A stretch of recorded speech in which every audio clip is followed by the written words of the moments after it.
요즘은 컴퓨터 작업들 많이 하다 보니까 손 저림 증상을 호소하는 분들이 많으시더라고요. 심하면 자다가도 깰 만큼 통증도 심해진다고 하는데요. 손목 터널 증후군이라고 부르는 이 수근관 증후군에 대해서 오늘 자세한 얘기를 나눠보겠습니다.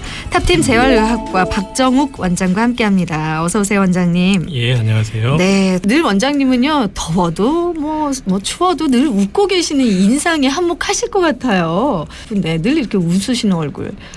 뭐 어떤 그 계기가 있나요? 아니면 늘 웃자 마인드 컨트롤 하시는 건가요? 예, 뭐 웃으면 또 행복해지고요. 네. 예, 또 웃음으로써 고통스러운 환자들한테 조금이라도 네. 좋은 약이 될 수 있을 것 같아서 그럼요. 도식적으로 행복하려고 노력합니다. 아파서 병원에 가는데 또 원장님이 이렇게 웃어주시면 좀 아픈 통증도 조금씩 좀 줄 것 같다는 느낌도 들면서 자, 오늘은 밤잠을 설치는 분들, 업무에 시달려서 또 컴퓨터 사용도 많이 하면서 손의 저림 증상까지 오는 이 손목 터널 증후군. 네. 예, 어려운 말로는 수근관 증후군이라고 하는데 어떤 질환인지 좀 이름도 생소하기도 하고요. 어렵습니다. 설명을 좀 해주시죠. 예, 이 질환이 참 어렵죠. 네. 그래서 이 손목 터널 증후군, 수근관 증후군 이렇게 질환명 자체에 터널이나 관, 뭐 영어로 말하면 튜브라는 이런 네. 명칭이 들어가 있습니다. 이것은 이제 우리 손목에 그 손바닥 쪽에 있는 손목에 신경이 통과하면서 이런 터널이나 이런 곳을 통과를 하게 돼요. 네네. 그래서 여기를 통과하면서 신경이 눌린다 그래서 손목 터널 증후군, 수근관 증후군 이런 것들이 되게 되고요. 이게 그렇군요. 눌려서 네. 밤에 저리고 힘이 빠지고 하는 것이 이 병의 핵심이 되겠습니다. 그렇군요. 예, 예.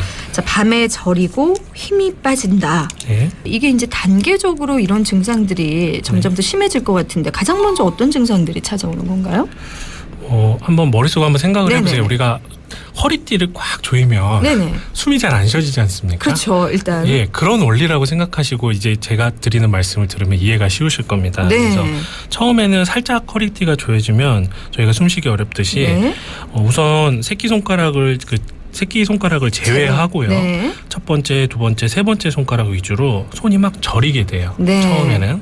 근데 처음에는 좀 약해서요. 네네. 막 저리지만 자다가 손을 털거나 아니면 조금 주무르주면 금방 좋아지는 양상을 좀 보이게 됩니다. 네. 그런데 네. 이제 이렇게 조금씩 저린 증상이 있어서 내버려 뒀는데 그 다음으로 좀씩 증상이 좀 심해질 텐데 그 증상 통증들이 어디로 오나요?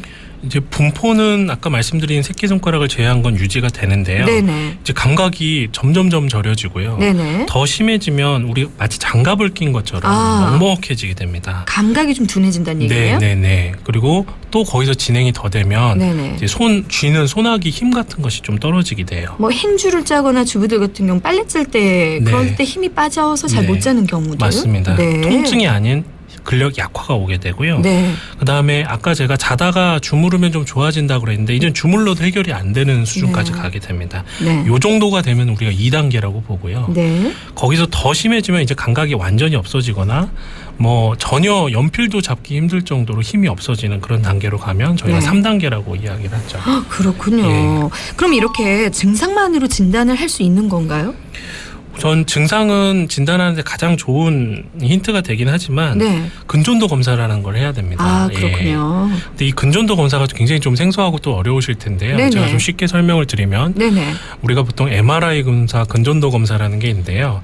MRI는 우리가 여기 교통방송이니까 보시면 네네. 지금 주요 구간을 지금 CCTV로 지금 그쵸, 아나운서님과 그쵸. 제가 보고 있지 않습니까? 네네. 이게 MRI 검사라고 보시면 돼요. 네. 그래서 MRI는 우리 허리의 중요 부분을 직접 영상으로 들여다보는 검사고요. 자세히 다 볼 수 예. 있죠. 만약에 근전도 검사를 우리가 신경을 고속도로라고 예를 들자면 네네. 광주에서 서울로 차를 한 5대 정도로 올려보는 검사입니다. 예, 그래서 그 차를 쫓아갈 수는 없지만 저희는 이제 광주에서 보내고 서울 가서 기다리고 있는 거죠. 그쵸. 그래서 고속도로가 이상이 없으면 제 시간에 잘 도착하겠죠. 그렇죠. 한 3시간 내에. 네. 그런데 만약에 문제가 있으면 뭐 어떤 차는 4시간, 6시간 이렇게 도착할 수 있는 거. 정체도 되고 사고도 있고 뭐 중간중간. 예, 맞습니다. 네. 또 5대를 보냈는데 5대가 잘 도착하는지. 아, 그래서 이 구간별로 전류를 흘려보내서 즉 신경 고속이라는 고속도로에 차를 보내는 것처럼 이렇게 네. 검사할 수 있는 것이 근전도 검사입니다. 그래서 굉장히 정확한 기능을 볼 수 있는 검사죠. 검사를 또 이렇게 이해하기 쉽게 설명을 해주시네요. 그런데 이제 이 손목터널 증후군 같은 경우는 근전도 검사를 하는 게 그것이 진단 표준으로 되어 있습니다. 하는데 도움이 된다는 말씀이시죠. 자, 그러면 이제 원인을 좀 알아볼게요. 이렇게 이제 신경이 눌린다라고 했는데 뭔가가 이제 눌린다는 건 진짜 외부적으로 누르는 걸 수도 있고요. 우리 몸 안에서 뭔가 이상이 있기 때문에 눌리는 거기 때문에 어떤 원인이 있을까요? 정확한 원인은 밝혀지지 않았습니다. 딱 이거다라고. 근데 가장 경향으로만 제가 말씀드린다면 대부분 손을 많이 쓰는 분들이 오십니다. 그래서 예를 들면 식당에서 일을 하신다거나 아니면 요리사, 철근 작업을 많이 하신다거나 그런 식으로 손을 많이 사용하시는 분들도 특히 주부들한테 좀 많이 오고요. 그래서 보면 제가 아까 허리띠 조인다고 했는데 우리 신경 바로 위에 그런 띠 같은 것이 있습니다. 굴곡근 띠가 있는데 이게 상대적으로 많이 조여져서 허리띠가 조여져서 신경이 눌리는 경우도 있지만요. 반대로 다른 건 문제가 없는데 관절이 많이 부어서 아래에서 위를 눌러서 그러니까 공간은 그대로인데 내부에 어떤 다른 제3의 물질이 생기거나 관절액이 부어서 눌리는 경우도 있습니다. 그렇군요.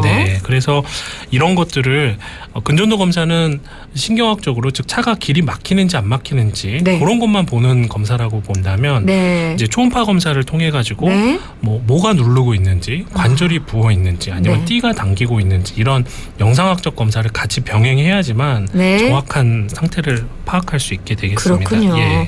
내가 이런 증상이 있는데 나도 이건가? 라고 그냥 의심해 볼 수는 있지만 정확한 검사를 이제 받아서 진단을 받는 게 맞고요. 이렇게 이제 확인이 되면 사실 중요한 건 치료입니다. 이게 치료가 가능한지 일단 치료는 어떻게 또 진행이 되는지 어떻습니까? 우선 아까 말씀드린 1단계, 2단계 가벼운 이제 체조나 이런 건 정도로 해소가 되는 정도의 단계라면 저희가 약물을 쓴달지 아니면 그 신경 부위에 정확하게 초음파를 보고 주사 치료를 할 수가 있습니다. 근데 이게 굉장히 위험합니다. 그래서 그냥 안 보고 노는 주사는 좀 위험하고요.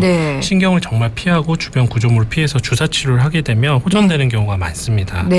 그리고 만약에 3단계 정도의 정말 심한 단계가 되면 그것이 3단계 이르기 전에 좀 예방적으로 우리 허리띠를 풀듯이 그 굴곡근 띠를 잘라주는 그런 수술을 하는 것이 가장 좋겠습니다. 자, 그리고 이런 이제 치료 방법 말고도 우리가 손목을 많이 쓰거나 손이 아픈 경우에 어떤 방법을 통해서 예방할 수 있을까요? 제가 체조를 손바닥 체조를 하나 가르쳐 드리고 싶은데요. 좋습니다. 한번 따라해 방송상에 좀 설명드리기 어려운 점이 있지만 한번 따라해 보시죠. 손을 쫙 펴신 상태에서 손끝이 손가락하고 손바닥 사이에 만나는 주름이 있습니다. 손가락과 손바닥 사이의 경계. 경계. 고기를 향한다는 느낌으로 최대한 굽혀주시고요. 힘을 다해서. 그랬다가 한 5초간 하셨다가 다시 펴주십니다. 풀어주시고. 그 다음에는 이 손가락 끝이 손바닥하고 우리 팔 사이의 주름, 즉 손목에 있는 주름을 향한다고 최대한 향한다고 생각하고 또 구부려줬다가 또 한 5초간 하셨다가 또 펴주시고 이거를 한 5번 이상 반복 5세트 이상 반복을 좀 해주면 아까 말씀드렸던 눌렸던 정중신경이 글라이딩 된다 그래 미끄러지면서 눌리는 것들이 조금 풀리기도 한답니다. 제가 한 5번 해봤거든요. 이 손목에 힘이 가면서 조금 아프네요.